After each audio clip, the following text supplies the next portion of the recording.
గ్రామాల్లో అవసరమైన డ్రైనేజీలు, సిమెంట్ రోడ్లు నిర్మించుకునేందుకు గ్రామ సభలు నిర్వహించుకోవడం జరుగుతుందని గండేపల్లి టీడీపీ నాయకులు రమేష్ అన్నారు. గండేపల్లి పంచాయతీ కార్యాలయం వద్ద నిర్వహించిన గ్రామ సభల్లో రమేష్ మాట్లాడుతూ గ్రామాల అభివృద్ధికి ఎన్డీఏ ప్రభుత్వం కృతనిశ్చయంతో ఉందని స్పష్టం చేశారు. ఈ సభలో గుర్తించిన పనుల గురించి అధికారులకు వివరించారు. గ్రామంలో డ్రైనేజీలు నిర్మించాలని గ్రామస్తులు అధికారులను కోరారు.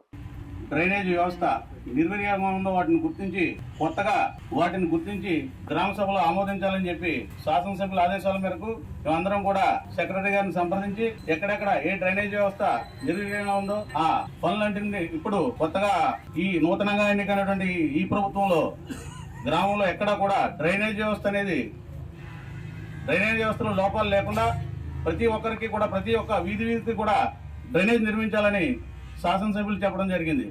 అందుకు అనుగుణంగా గత ప్రభుత్వం నిర్వీర్యం చేసినటువంటి సీసీ రోడ్లు ఏవైతే ఉన్నాయో వాటిని కూడా శాసనసభ్యులు గుర్తించమని చెప్పేసి ఆదేశించారు.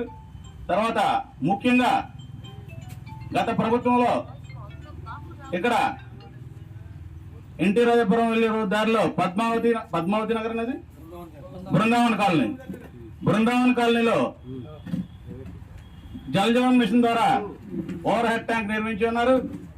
దానికి అక్కడ లేఅవుట్ వేసినటువంటి ఆ లేఅవుట్ ఎవరైతే వేశారో ఆ లేఅవుట్ కి సంబంధించినటువంటి దానికి గవర్నమెంట్ కూడా అప్రూవ్డ్ లేఅవుట్ అది. ఆ లేఅవుట్ లో ఓవర్ హెడ్ ట్యాంక్ నిర్మించాలని చెప్పేసి అందులో ఉంటది.